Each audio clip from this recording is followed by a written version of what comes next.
Season 5 വേദിയിൽ കുട്ടിക്കുറുമ്പുമായി ആര്യൻകുട്ടൻ എത്തുന്നു. Mic കുറച്ച് ഡിസ്റ്റൻസിൽ വെച്ചിട്ട് ഓപ്പൺ. എഴുപുന്നത്തറക്കൻ ചിത്രത്തിനു വേണ്ടി കെ ജയേശുദാസ് ആലപിച്ച ഗാനമാണ് താരം അതിമനോഹരമായി ആലപിക്കുന്നത്. Aryan is eliminated. എനിക്ക് നാട്ടിൽ ഒരുപാട് സ്റ്റേജ് ഉണ്ട്, എനിക്ക് പോണമെന്നൊക്കെ പറഞ്ഞ സ്ഥിതിക്ക്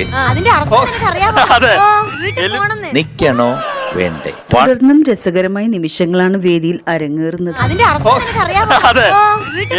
നിക്കണോ വേണ്ടേ? 1 2. മലയാളി മനസ്സുകൾ കേൾക്കാൻ ആഗ്രഹിച്ച ഗാനങ്ങളാണ് കുട്ടിത്താരങ്ങൾ ആലപിക്കുന്നത്.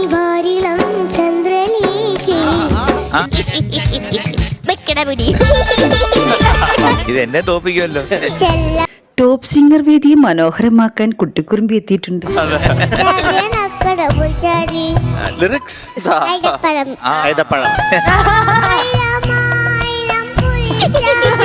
തുടർന്നും നർമ്മരസങ്ങളാണ് വേദിയിൽ അരങ്ങേറുന്നത്. അപ്പൊ എന്റെ കമന്റ്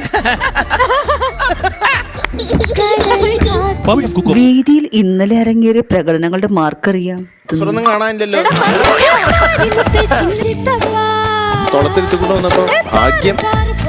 അവന്റെ മാനം പോകാതെ നോക്കാൻ അവനറിയാം.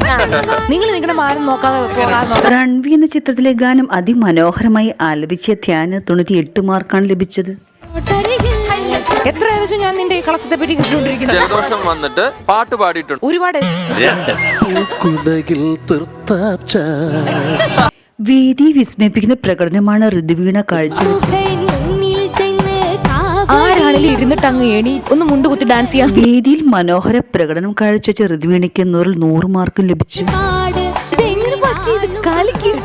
ഒരു മറവത്തൂർ കനവെന്ന ചിത്രത്തിലെ ഗാനവുമായാണ് റാണിക്കുട്ടി വേദിയിലെത്തിയത്. പ്രാർത്ഥിക്കണമെന്ന് തോന്നിയാ ചിലപ്പോ ഒരൊറ്റ പാട്ട് പാടിയാൽ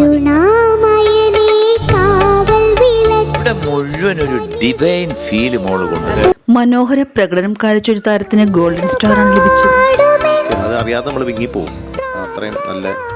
കൃഷ്ണകുടിയിലെ പ്രണയകാലത്ത ചിത്രത്തിലെ ഗാനവുമായി എത്തിയ ഇശൽ 98 മാർക്കാണ് നേടിയത്.